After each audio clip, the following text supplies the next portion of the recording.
welcome. My name is Elliot Mason. This is the great Chris Crenshaw. Today we will be talking about warming up. For me, it is one of the single most important things that I do, just to help get as close to 100% as possible. Also consistency, and of course, being able to make sure you don't hurt yourself in any way.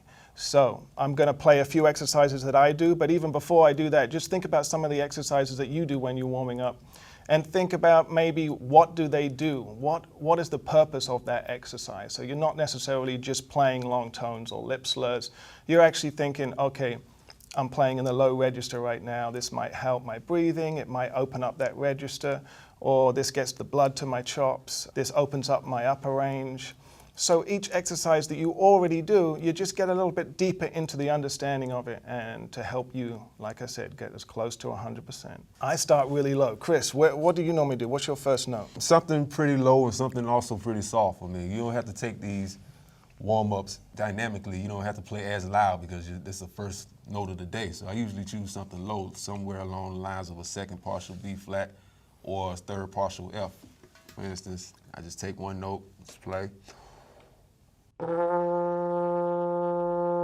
And see, that wasn't a really good note because I didn't have a good attack, so I clear my thoughts out and start again and try to really focus on really getting a good attack. You want to get the center of the note.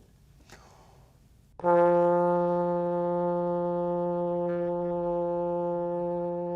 mean, depending on how I'm feeling, I'll hold it out for just a few seconds, and then I may go longer the next time.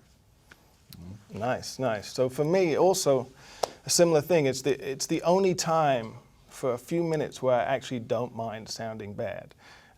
It's actually, everything is about the warm-up. So what I do is about the warm-up. I'm just trying to get warm. I'm not necessarily trying to get the best sound, especially when I first start. I'm just trying to feel it out and just kind of get warm. So for me, I almost start with a pre-warm-up. I get into pedals. You can do this with your mouthpiece alone. I'm kind of just getting the blood to my chops. And for me, doing pedals gets me thinking about my breath, my air, and getting the blood to my chops. So I might lightly do something similar to Chris, but just in that pedal range.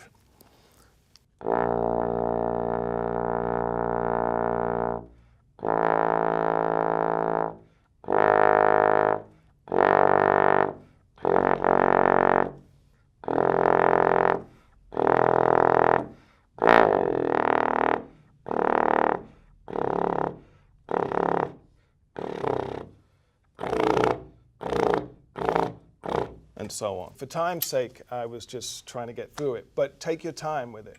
You know, play long notes, think about the air, and just keep going with it. It's something I like to do. At that point, it wasn't even really a pitch. I was just kind of getting into those double pedals.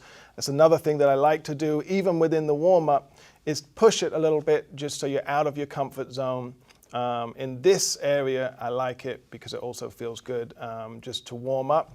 But then when you come back to playing those low E's, low F pedals, they're not as far as you've gone. You push it a bit further, so now they start to feel a little bit easier. What's another thing that you might do, Chris, once you've played that long note? I noticed during your warm-ups, even in the pedal range, the air is very important. So after playing maybe one note at a time, you know, we may want to, on trombone, of course, I mean, we have the slide here, so I may choose a partial and actually work that partial out. You know, so I would choose to like go, for instance, I start on concert F and maybe go down to concert E to make sure the airflow is still constant. And it's very important when you're going down to the 5th, 6th, and 7th positions. You have to rely on your air even more the further out that you go, because there's a lot more tubing that the air has to go through. And so I choose, for instance, concert F.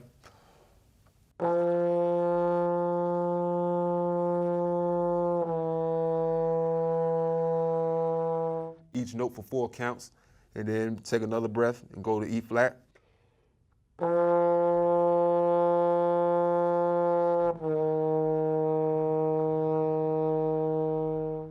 And then for time purposes, I'll go out to F to C.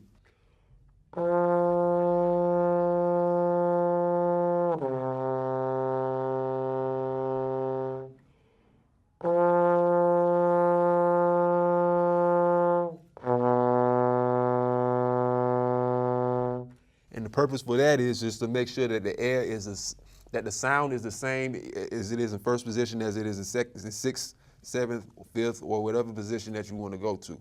Because most times when people are playing, especially in those lower positions, the air tends to be thin because there are thin notes in that part of the horn. So you want to work as hard to try to keep the lower register as full as the top of the horn or the top of the registers.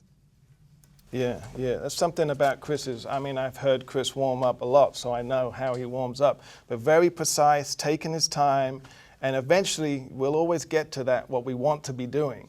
But just, even if you don't like these warm-ups, take your time with them, and that consistency is really important. So something like similar to that I might do, I'm still in that low register after I've done my pedals. I might come back to something similar, but just on the low B flat, going down into false tones. And once again, I'm not trying to really play them. Sometimes I just leave it out in seventh and lip them, but I'm just trying to get warm, relax my chops, focus on the air.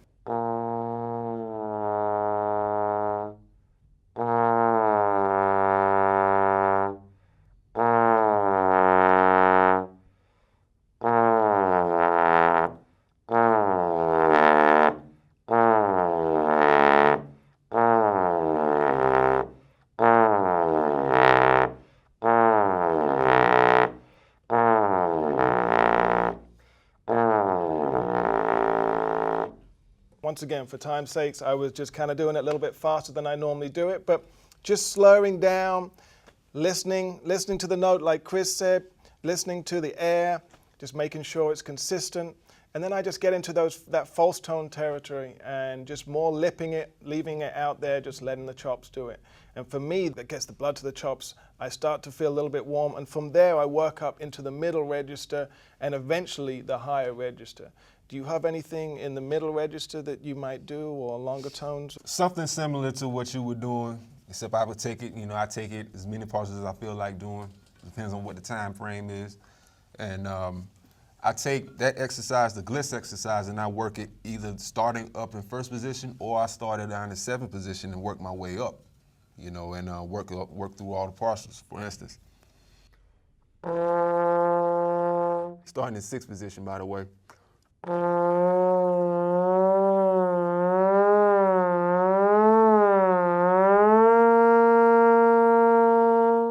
Staying as relaxed as I can, playing throughout that exercise and keeping the air the same. Moving up one more partial.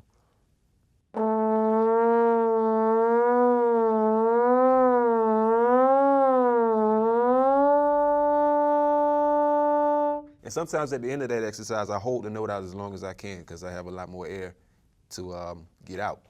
And for time, I just move up into it just depends on how you feel. If you feel like going up to 8, go up to 8.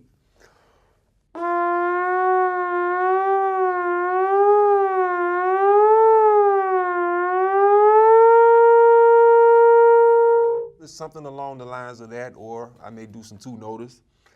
For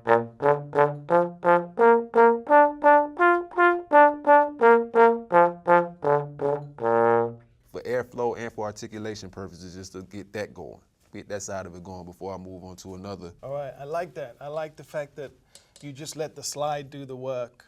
Just concentrating on the air and let the slide do the work. Not trying to lip it and slide it at the same time. Just naturally letting the horn do the pitch, and you just focus on the air. I know there's another thing that I do that we both kind of do, and I come back to this one. It's like a crutch that I kind of lean on a little. If maybe my upper register, I don't like the sound of it, or something's bothering me, maybe a little bit tight, I just come back to this.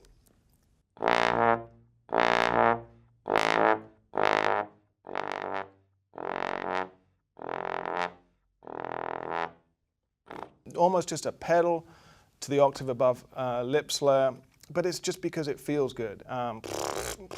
That's all I'm doing on the horn. As an exercise, if you can kind of just look at it, you want to come back as an exercise. If you're lip slurring to that one above and there's any movement going on your chops after you hit the note, then you just haven't got there fast enough. So if you end up doing and after you've hit it, there's still movement on your chops, then you can do this very visual. You can do this in front of the mirror.